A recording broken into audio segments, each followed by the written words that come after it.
Amazon just unveiled a robot that can feel what it touches, and it's already working inside their warehouses. It's called Vulcan, and it uses force sensors to detect contact, adjust grip strength, and handle densely packed inventory pods that hold up to 10 different items. Revealed at the company's Delivering the Future event in Dortmund, Germany, Vulcan addresses a major limitation in warehouse robotics: the lack of tactile awareness. In this video, we'll break down how it works, what makes it different, and what its deployment means for the future of automation. Here's what you need to know. Why feeling matters more than seeing in robotics. The core innovation in Vulcan is its ability to sense pressure and adjust its behavior accordingly. That may sound small, but in robotics, it's a massive leap. Most warehouse robots rely on vision systems and pre-programmed motion paths. They can see objects using cameras and LiDAR, but they don't know how hard they're pushing or whether an item is slipping out of their grasp. Aaron Parnes, Amazon's Director of Applied Science, explained the limitation clearly. In the past, when industrial robots have had unexpected contact, they either emergency stop or smash through that contact. They often don't even know they have hit something because they cannot sense it. This gap is exactly what Vulcan is built to address. It uses a combination of force feedback sensors and a specialized gripper system to interact with its environment in a more adaptive way. Unlike traditional grippers, which apply constant or fixed pressure, Vulcan adjusts its grip strength based on the shape and resistance of the item it's picking up. It knows when it's touching something, how much pressure is needed to hold it, and how much is too much. This ability to feel doesn't just help Vulcan grab things more precisely, it lets it navigate cluttered bins, squeeze into tighter compartments, and avoid damaging fragile items. These are all tasks that were previously off-limits for robots, often requiring human intervention, especially in fulfillment centers where product variety is high and spatial constraints are constant. In Amazon's case, Vulcan is specifically designed to handle storage pods that hold up to 10 different items. These compartments can be dense and chaotic, with products of various shapes stacked closely together. For a robot, it's a challenging environment. Without tactile feedback, the risk of misgrabbing or damaging an item is high. Vulcan is designed to navigate that complexity without causing disruption. This kind of dexterity has been one of the last major bottlenecks in robotic fulfillment. With Vulcan, Amazon appears to be closing that gap.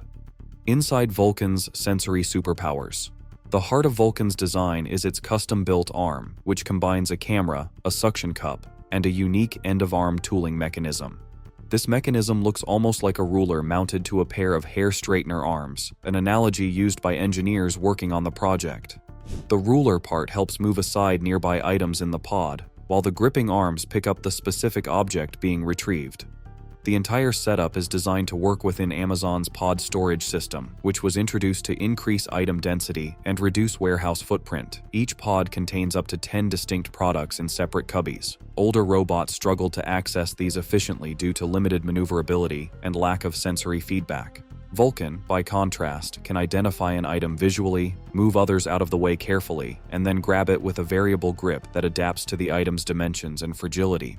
This is made possible through a network of force sensors embedded in the arm, which monitor contact pressure and provide real-time feedback. When Vulcan picks up an item, it knows how much force it's using, and if that force exceeds a safe threshold, it adjusts immediately. That prevents slippage, breakage, and failed pickups. The arm's built-in camera also plays a key role. It allows Vulcan to match visual input with physical sensation, essentially combining what it sees with what it feels. That kind of multimodal sensing is common in humans, but rare in machines. In robotics, this integration is still a cutting-edge development, with active research being done by companies like Boston Dynamics, Agility Robotics, and Figure. But Amazon has an advantage: control over the environment. Vulcan doesn't need to handle the unpredictability of the real world. It operates inside Amazon's controlled, structured warehouse pods. That controlled context helps accelerate deployment, testing, and iteration, while also reducing risks. Real-world impact in Amazon warehouses. Vulcan is already operating in select Amazon facilities and is currently being integrated into fulfillment workflows where object variety and storage density are highest.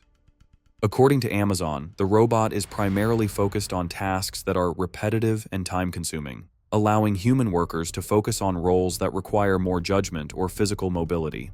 In practice, this means Vulcan is being used for item picking, bin navigation, and shelf handling, especially in areas where inventory is densely packed. Traditional robotic arms have had difficulty working in these spaces due to limited feedback and a lack of fine motor control. Vulcan's tactile sensors change that equation. For example, when dealing with fragile items like glassware or tightly packed electronics, even slight misjudgments in pressure can lead to product loss or damaged packaging. Human workers are generally good at adjusting grip instinctively. Vulcan tries to replicate that instinct through sensor-based grip control. The company hasn't released public statistics yet on efficiency gains, but internal testing suggests a measurable improvement in both pick accuracy and handling speed. Importantly, Vulcan also reduces the number of dropped or damaged items, something that directly impacts order quality and return rates. Amazon has emphasized that Vulcan is not replacing warehouse staff outright. Instead, it's being positioned as a collaborative tool, part of a broader robotics and people strategy that includes more than 750,000 mobile drive units across its global network as of 2024. But even with that framing, the overlap between Vulcan's tasks and human roles is evident.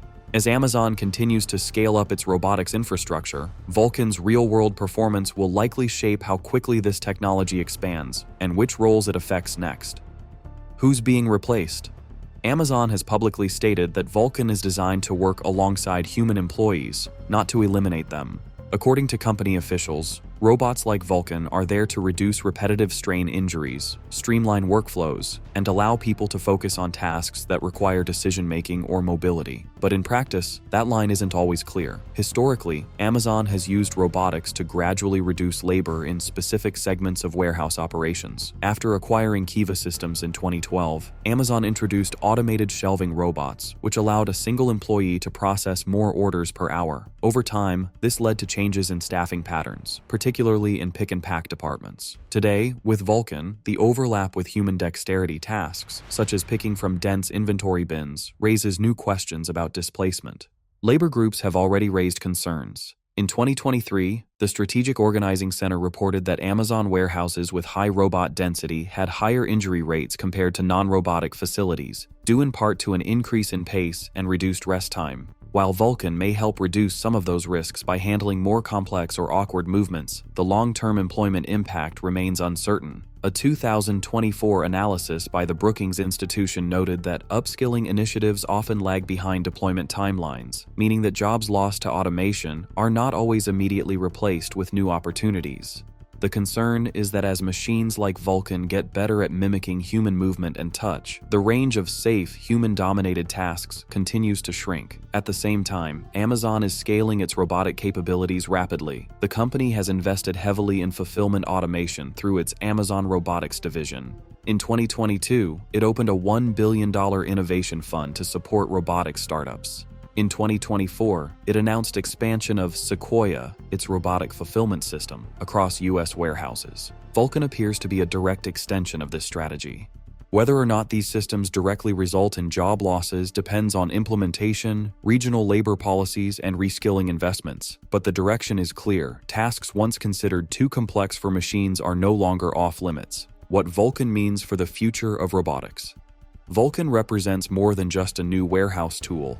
Its design signals a broader shift in how robotics are evolving, not just to automate movement, but to simulate human-like interaction with the physical world. In other words, robots are no longer limited to moving boxes or following lines on the floor. They're starting to sense, respond, and adapt. This shift is part of a larger trend in AI and robotics. Companies across industries are now combining multimodal input systems, like vision and touch, with machine learning algorithms to train robots that can perform tasks in semi-structured environments. That means environments that aren't entirely predictable, like a tightly packed storage bin or a mixed material product shelf. We're also seeing progress in humanoid robotics, though at a different scale. Companies like Agility Robotics and Figure AI are developing bipedal machines capable of walking, climbing stairs, and interacting with human-designed environments. In May 2024, Figure signed a partnership with BMW to test humanoid robots in automotive manufacturing.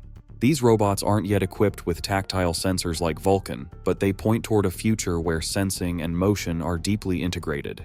Vulcan also stands out for how it integrates with existing systems. It doesn't need a fully new warehouse layout or supply chain strategy to function. It plugs directly into Amazon's current infrastructure, especially its pod-based storage system. That's a key reason why tactile robotics like Vulcan may scale faster than more experimental platforms. Outside of logistics, tactile sensing is becoming critical in sectors like healthcare, where robotic surgery tools are being upgraded with pressure feedback, and in agriculture, where robots are trained to pick fruits without damaging them. These domains all benefit from the same core innovation, giving machines the ability to understand contact, not just location. As robotics becomes increasingly agentic, meaning capable of acting independently based on sensory input, machines like Vulcan could become a reference point for next-generation automation strategies. Vulcan doesn't mark the end of human labor, but it does blur the line between tasks that require people and those a robot can now handle. It doesn't walk or talk, but it can feel, adjust, and act based on physical feedback, something machines have historically lacked. This shift goes beyond logistics. It represents a new phase of automation, where robots don't just follow commands, they respond to their environment. With over 1,000 Amazon fulfillment centers globally, even small changes like this can scale quickly. As tactile robotics expand, the question isn't if roles will shift, but how soon. If you've made it this far, let us know what you think in the comment section below. For more interesting topics, make sure you watch the recommended video that you see on the screen right now. Thanks for watching.